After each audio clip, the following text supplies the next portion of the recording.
नमस्कार शेतकरी मित्रांनो, स्वागत आहे आमच्या शेतकरी मित्र 1994 यूट्यूब चॅनल. तर शेतकरी मित्रांनो, आज आपण शेवगा छाटणी कशी करायची व कधी करायची याविषयी सविस्तर माहिती आपल्या व्हिडिओमध्ये बघणार आहोत. मित्रांनो, व्हिडिओ स्किप न करता बघा, आपल्याला सर्व माहिती एका व्हिडिओमध्ये मिळेल. तर चला जाणून घेऊया. शेवग्याची छाटणी एक महत्त्वाचे तंत्रज्ञान आहे ज्यामुळे उत्पादन वाढते आणि काढणी योग्य होते. तर शेतकरी मित्रांनो, लागवड केल्यानंतर 4 ते 6 महिन्यांनी झाडाच्या मुख्य शेंड्याला जमिनीपासून 2 ते 2.5 फूट उंचीवर खोडा. त्यामुळे झाड उंच न वाढतात, त्यामुळे बाजूने फांद्या फुटतात. शेतकरी मित्रांनो, तुम्ही बघू शकता या बागेची मुख्य छाटणी केलेली आहे.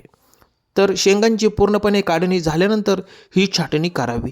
छाटणी करताना झाडाची उंची 2 ते 3 फुटापर्यंत ठेवून फांद्यांची छाटणी करा. अशा प्रकारे साधारण छाटणी केली जाते. या छाटणीनंतर अनेक नवीन मोठ्या प्रमाणात फांद्या फुटतात, त्यामुळे उत्पादन वाढण्यास खूप फायदा होतो.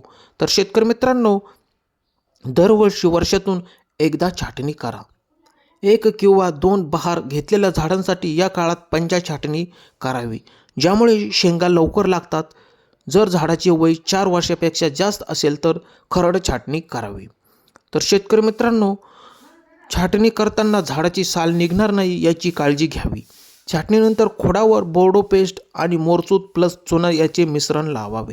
तर शेतकरी मित्रांनो, शेवग्याची छाटणी लागवडीनंतर 3 ते 4 महिन्यांनी आणि नंतर दरवर्षी वर्षातून एकदा साधारणपणे मे ते जून दरम्यान छाटणी करावी.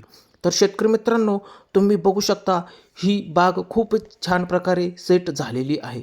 तर शेतकरी मित्रांनो, दिलेली माहिती कशी वाटली? आवडल्यास असेच नवनवीन व्हिडिओ बघण्यासाठी चॅनलला सबस्क्राईब करा. धन्यवाद.